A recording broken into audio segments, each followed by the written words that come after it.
Hey everybody. I will talk about, I think, using the machines or trying to use the machines that Jack just presented, and also I will transition away from the software that we will so clearly associate Jack, namely dense linear algebra. So I will be talking about how we can use sparse matrix multiplication in the context of density functional theory simulations. Well, just to say, I'm in nanoscale simulation, so what is our goal? What do we try to use these machines for? And we're trying to model a wide range of complex systems, and experimentalists around this want all kinds of properties to be well described. I mean, from electronic properties to reactivity or weak interactions in proteins, how things interact in extremely intense conditions and very weak conditions that you find in the body. There's one theory that received a Nobel Prize for being very predictive, and it's density functional theory. It's summarized here. It's a theory that allows us to describe electrons at a rather precise level. It's approximate, but rather precise.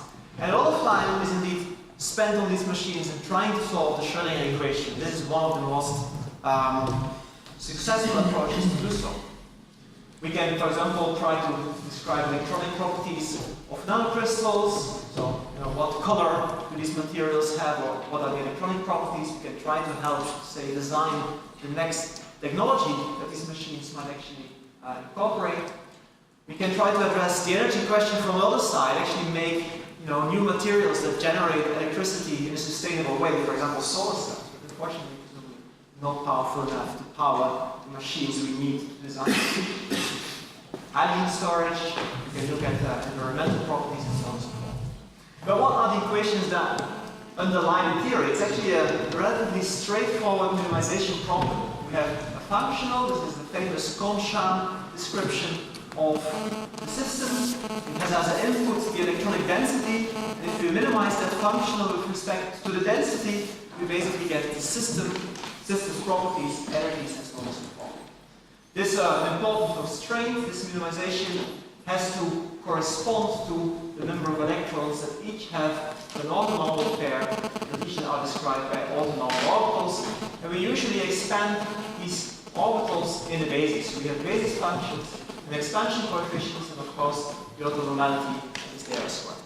If you give this problem to a student, mathematical student, he will naturally reduce this to an eigenvalue equation. So a lot of time in quantum chemistry is being spent in solving eigenvalue equations. And it's written there because we have a non-orthonormal basis set. It is usually what is called a generalized eigenvalue equation, something that is a metric of the space. These are the famous matrices involved. So this is the Hamiltonian or Kohn-Sham matrix. That's what we try to diagonalize. This is the metric, we call it the overlap matrix, and we need to find orthonormal coefficient vectors. And once we have this stuff, we can generate what we call the density matrix, and this is going to come back very often. It's a projector on a subspace of eigenstates, because this matrix gives us a density, and the density is a central quantity in density function. And then, for our science, we have two steps. We compute the matrix elements of this Kohn-Sham matrix, computing the Hamiltonian elements.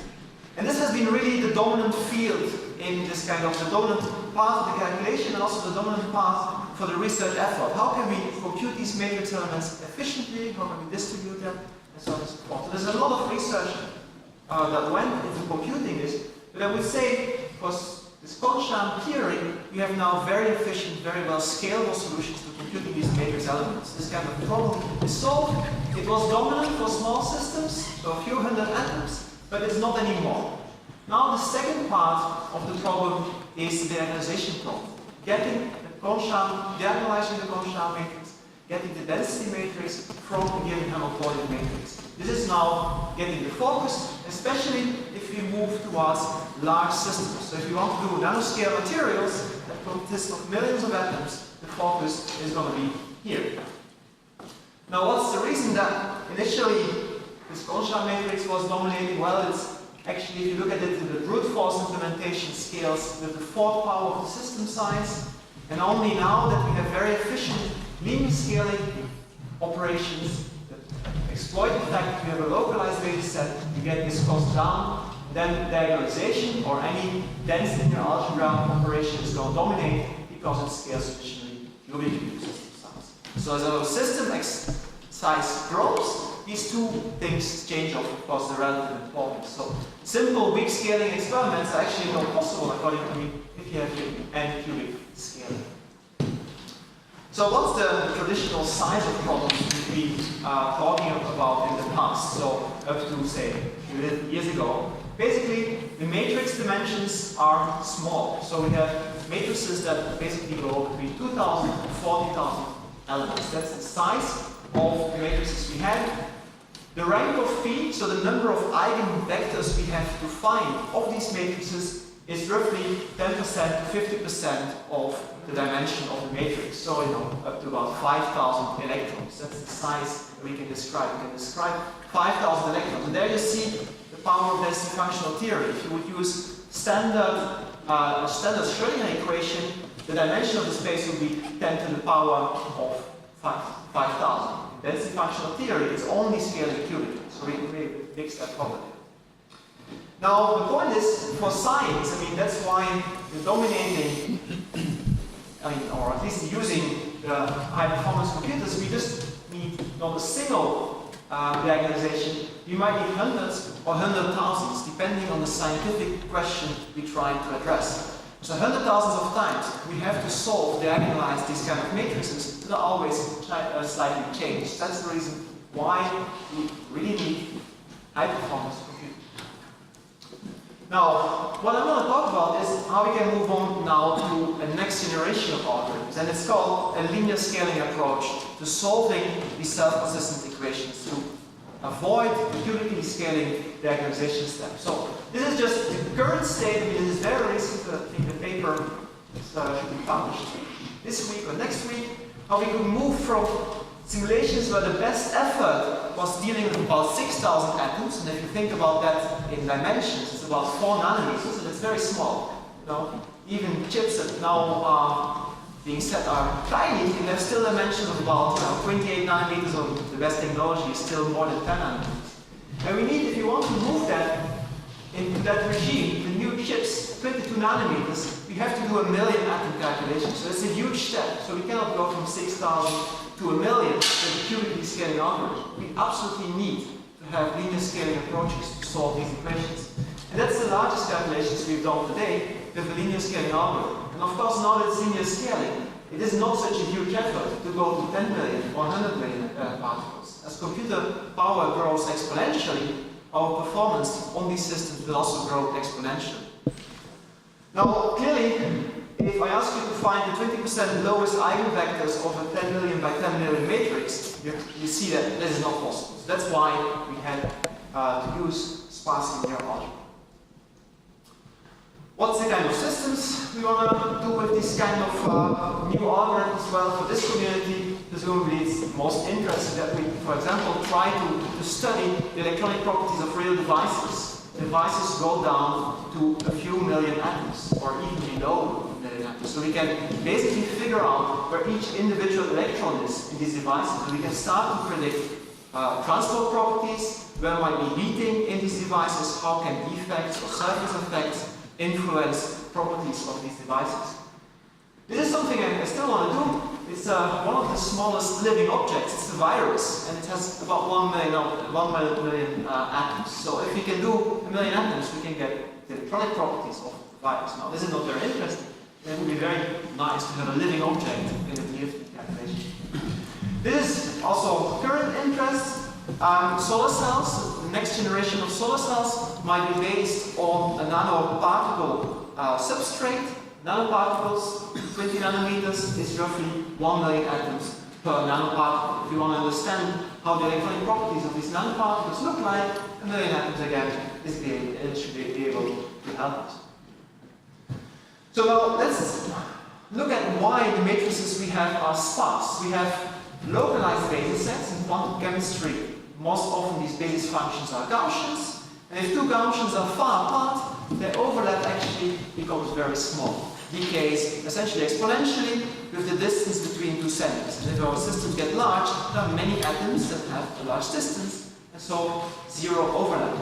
And both our overlap matrix, the metric of space, and our Constein matrix with standard functionals is given by this overlap. So we have sparsities that are given by the basis and the size of the system for these two important matrices.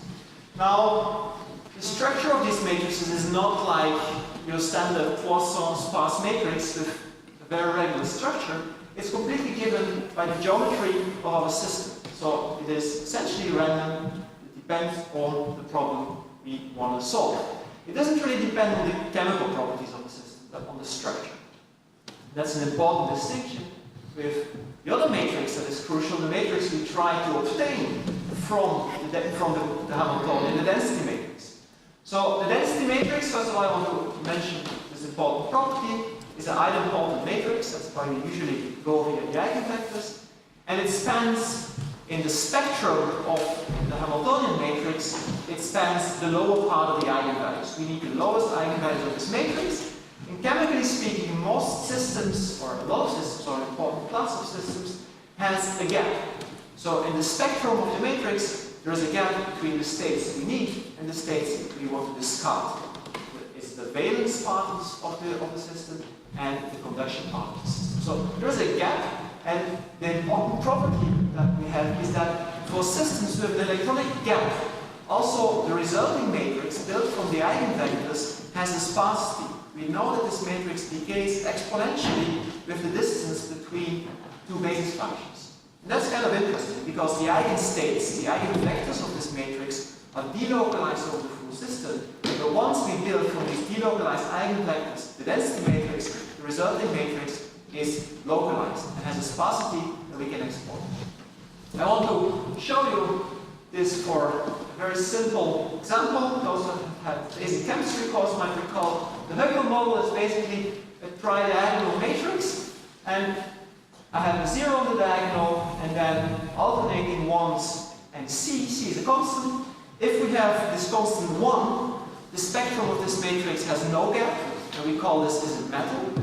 And if the constant is different from 1, there's going to be a gap between half of the eigenstates and the upper half of the eigenstates, and it's a silicon vector.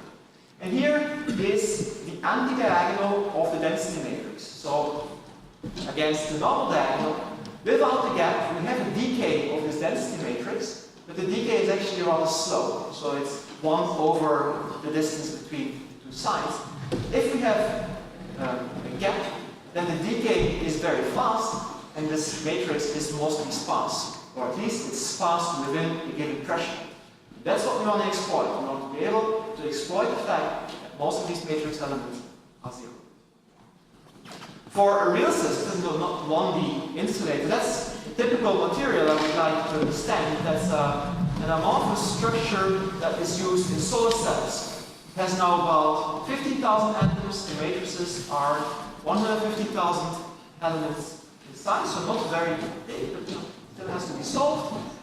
And this is the sparsities we see. So the Hamiltonian and the overlap matrix are 2% filled. So 98% of the matrix elements are 0. The density matrix, the object we look for, is about 50% filled. So the sparsity is actually not very pronounced compared to the standards that you might know from fluid dynamics or whatever.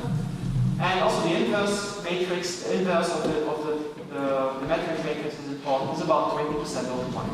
So typically, we have about 20,000 non-zeros per row. And that's very unusual for sparse matrices. So as our systems grow, the sparsity is going to, of course, improve, but we will always have roughly 20,000 non-zeros per row. That's the thing that is quite unusual in these real materials. Is it now for H and S? Sorry? Or for the inverse of S? It's 20,000. This is for P. For P, okay. Yeah, so this is similar to inverse.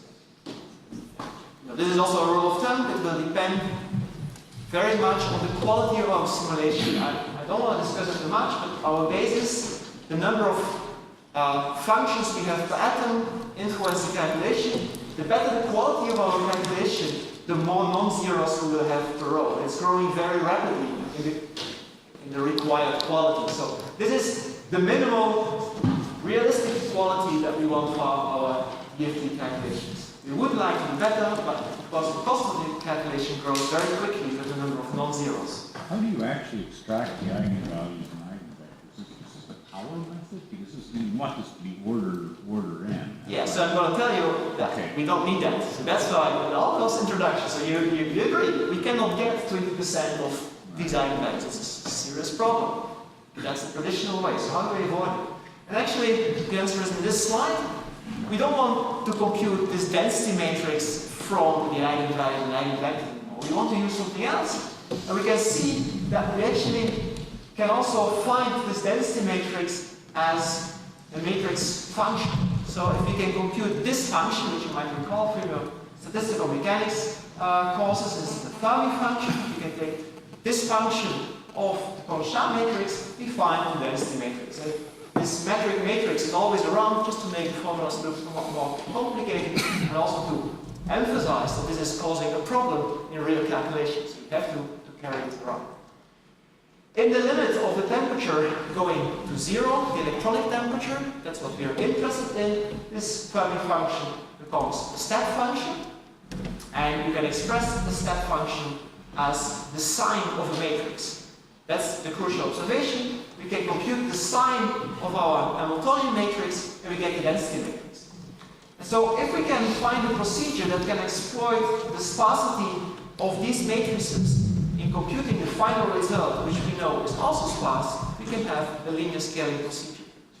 Now, this is known since a very long time, and almost any approach to computing matrix functionals has been tried. So you might know much more, but Chebyshev expansions have been tried, contour integrals in the complex plane, recursions, minimizations, you name it, most likely has been tried. So we pick one that we find very promising, and this is based on the matrix sign function. Just for those who don't know the sign of a matrix, it's a rather simple function. It will retain, it has the same for diagonalizable A's, it has the same eigenvectors, and it maps negative eigenvalues to -1 and positive eigenvalues to +1. That's the matrix sign function. You can also define it with the help of the inverse square root of your matrix. The nice thing about the matrix sign function is that it has this very simple iterative procedure to compute the sign of a matrix. It's a Newton-Schulz iteration, you might know it. It basically involves only matrix multiplication. So this has two matrix multiplications for each iteration. If you scale your initial matrix, then you're guaranteed that you converge the sign of A if you go through this procedure. It's pretty stable, it has nice properties, and it has also quadratic convergence. So the number of iterations usually is rather small. And of course, the hope is that if you start from a sparse matrix, you can retain the sparsity during these iterations. And that's why you want sparse matrix multiplications to actually close to get this to convert. Sorry? This has to be quite close to get this to convert. What's the convert? I mean, X, when you do this Newton iteration of X, your first guess has got to be fairly close. No, this is the recipe. You scale your matrix as soon as the eigenvalues of this matrix lie within the right interval. This iteration is guaranteed to converge, and it actually converges very rapidly. So typical number of iterations in our calculations is about 10 to 15. That's all upper bound. It depends on the spectrum, of course.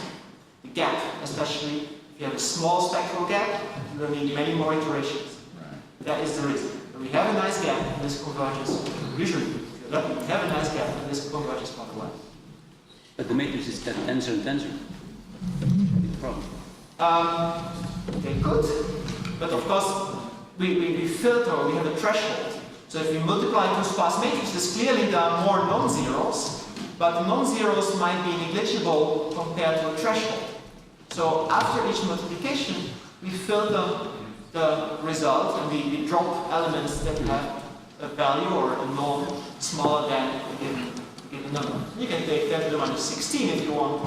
You know, that's good enough. In practice, our threshold is of course much lower. The cost increases quickly with the threshold. I'm going to show a slide. But your sparse indexing is like that. Where you work. It is an absolute mess. This is why it took us quite a long time. Indeed, the sparsity pattern is not fixed in these iterations. One nice property, if you're not a sign expert, you can compute very nicely the square root of a matrix and the inverse square root of a matrix using the sign of kind of a supermatrix. That's actually something we use, and now I'm going to scare the numerical analyst in the room to compute the inverse. Or we actually also want to use the inverse square root, so we need these matrices. We can reorder the equations, we use inverse square roots, and we can compute them rather easily and rather stably in this way, as a sign of a supermatrix. And it works, so I want to show that it is possible. These are now calculations using the linear scaling code. These are the results we got this year. And you can see that the dashed line is perfect linear scaling, so the cost increases linearly with system size, and we see for all kinds of benchmark calculations, we actually can do that. This is a million atoms, so the matrices here are 10 million or so in size. And we can get the electronic structure in less than 2 hours for these large matrices. So that works well. Medium-sized machines, nothing if you compare to Jack's small machines. The cost of the calculation, this is just for the chemist in the room, depends very much on the quality of the data set. So the number of functions we have per atom. It is 2 orders of magnitude between what we call a minimal description and an acceptable description. So a lot of benchmarks in literature, you have to be careful. If you do it with a minimal data set, the cost is 2 orders of magnitude below the cost of a useful data set. This is the comparison. How does it compare to the standard diagonalization-based approach? Dashed lines are diagonalization-based calculations for the same system. Black and the solid lines are linear scaling. Again, depending on the quality, the linear scaling is sensitive. But you can see that for these matrices of the size 100 opposite, we are actually significantly faster than diagonalization. In this case, the cost depends on the threshold, and let's be honest, this is an aggressive threshold, 10 to the minus 5. We are significantly faster already at like 20,000. The matrix I mentioned about 20,000. This is how the cost increases with the threshold. So this is the filtering threshold. We can push it from 10 to the minus 5, very inaccurate, to 10 to the minus 10, more than enough accurate. You see the cost increases. If you want a 10 times smaller threshold, you will double roughly the cost of the calculation. It's still very reasonable. So the cost is under control, but of course it costs. So this I think I made clear that we need sparse matrix multiplications, and they have to be able to do the job that we have in mind. So it has to be fully linear scaling. It is clear there cannot be any quadratic step. If you have 10 million elements per row, you see any quadratic step like sorting or dealing with the index. It's an issue. It has to be distributed parallel. This doesn't fit on any shared memory computer. It has to be suitable for this large number of non-zeros per row on the order of 20,000. And it also has to be optimal or efficient at high fill-in. Even with current resources, we will be in a regime where the fill-in of these matrices are rather large. I mean, in the future this might change, but right now, even if we push it, the fill-in of this matrix is going to be 10% or 20%. And then we know that we want to use this library for chemistry, so we have to exploit natural structure there is, and the only structure there is the fact that we have atoms. So basis functions are grouped with atoms, and typically the sparsity has atomic block, so small blocks of 10 by 10, 3 by 3, any strange number in chemistry. You're going from 2% to 20%. Sorry? When you fill in, it's 20, 10, say 10, 20%. Don't you start with 2%? You start with 2%, and then depending on the system, the sparsity goes up from the fill-in goes from 2% to 20%. Yeah, so you start from 2, then you quickly go to 3. So what's our approach? This is the name of our library that we're developing or have developed in the past 4 or 5 years. It's a distributed blocked compressed sparse row representation of the data. And what we do, and that's quite, I think, unusual, and this is the advantage and disadvantage at the same time, we will destroy our sparsity pattern, which is too irregular to really exploit, And by random or by row and column permutations, we will try to homogenize the sparsity. And then we will have the 2D layout that we learned from ScalaType is an efficient format for producing or at least scaling communication. So we have something that looks dense from far, but is actually a sparse matrix. Why did we take this 2D distribution? This audience knows this, Canvas algorithm. If you have a 2D grid, you have square root of p communication steps. And the nice thing about this choice is that in the limit of the dense matrix, you recover the efficient known algorithms from dense linear algebra community. It avoids the worst case all-to-all communication that you would have, for example, if you use a more standard format in which you distribute rows of your matrix. In that case, the worst case would be all-to-all communication if you have a dense matrix, which you want to avoid. And the communication volume scales. If you increase the number of processes, each processor has to send some amount of data that goes as 1 over square root of p. And of course, it's sparse, so we exploit the fact that you have to send around a decreasing amount of data. This is nice. Well, this was a design criterion. I mean, the volume scales as 1 over square root of p. So we were hoping that if you increase the number of processors, of course, also the time is going to scale as 1 over square root of p. But then we learned something about the 3D torus, which we should have learned maybe as a computer science student, but not as a chemist, that you cannot expect the bandwidth to be constant on these machines.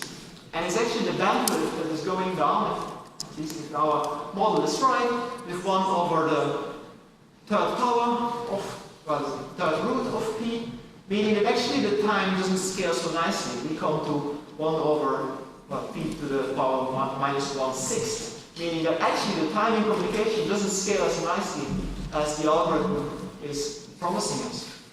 Now, one thing what we tried is trying to adapt our layout of ranks to the machine. We have a 3D torus, we have a 2D grid. Can we not map this? And of course, it has been tried with Gene, and it's actually kind of enforced, but not on the Crane. This is what we find out if we use the Swiss machine Rosa and Crane XE6. We can indeed reduce the amount of communication by matching our layout of tasks to the architecture. It's a bit of a pain, but we get threefold reduction in communication time if we do it well, and this should increase as we scale to a larger number of nodes. It's not yet such a large system. The local multiplication, we have to come up with algorithms that have as high floor rate as possible. That's how it looks like. The C matrix is the result of a sum of a row and columns, and we exploit, as I said, the atomic block nature of our data. So we have small matrix blocks. We don't address individual elements, we address individual blocks. Blocks are typical 5 by 5, 5 by 13, or maybe up to 26 in size. So really small blocks, but we can exploit it. We use this cache-oblivious approach, so we will try to partition our data so that even for the sparse matrix, we have as much benefit from the cache as possible. So we recurse in our structure. That's not trivial in the CSR format, so we have to convert between the CSR format and the format that allows this recursive cache-oblivious representation of the data. And what we also have is auto-tuning, and Jack pointed that out. We have these chemically relevant block sizes, and I listed a few of those. They are really strange numbers. I mean, 13, most computers are not designed to handle nicely blocks of 13 by 13. And that's the result of our auto-tuned library for these blocks when they are in cache. So we compare with the MKL DGEM call. We can call DGEM with these small blocks. We can call our library, which we call small matrix multiply. You see that we have a much better performance than DGEM on these blocks. So we can gain a factor of 2 by auto-tuning here. We hope that this is something that we can use also on other architectures. And that's of course similar to what Atlas does and FFTW. The auto-tuning for these kernels is really paying back also in our case, even though DGEM you would expect to be very efficient. So what's the kind of performance we get? Well, I put put in two examples. One, if we use a minimal basis set, so we have tiny atomic blocks now, they're 1 by 1 or 4 by 4, but you know, there's some interest in these kind of calculations. We get with a polling performance, 25 megaflops for these calculations. Matrix dimensions are 40,000. We run it on 1,000 cores. We can run our calculation in 82 seconds. Of course, with a very poor flop rate. If we have a better description, the same system runs in a time that is roughly 15 times longer, but of course we get a much nicer number to present in our benchmarks. At least we have a sparse matrix multiplication that runs at 1 gigaflop, which is not too bad for sparse matrix multiplication. If you think what you would need to do if you ignore the sparsity of the system, so if you would run this algorithm with dense matrices, you can see that the dense equivalent would need to run on a computer with 1.3 petaflops to do the same calculation in 1,000 seconds. So this is a beta scale calculation, despite the fact we do it in 1,000 cores.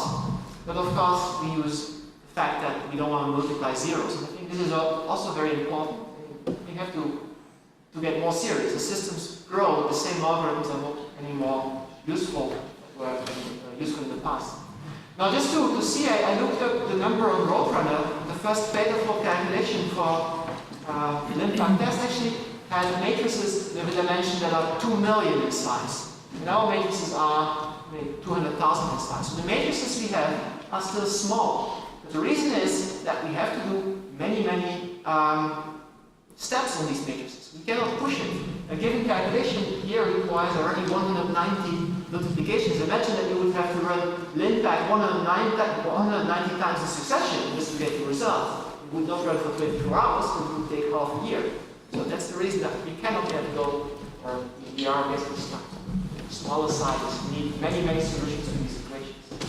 If we push it to 100% occupation, our sparse matrix library runs at 2.3 gigaflops, 25% of peak on Rosa. So this is a reasonable loss of performance because we go from 100% to 3% occupation, and we still retain 50% of the dense equivalent. So I think we can be relatively happy with the performance of the library.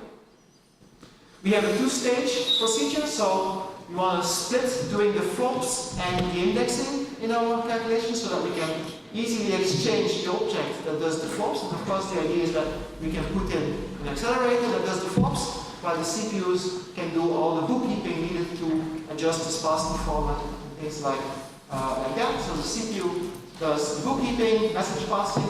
The principle can be fully overlapped with what the GPU does, and the GPU performs flops. You can also see that it works quite nicely if you look at the traces of the hybrid machine doing these calculations.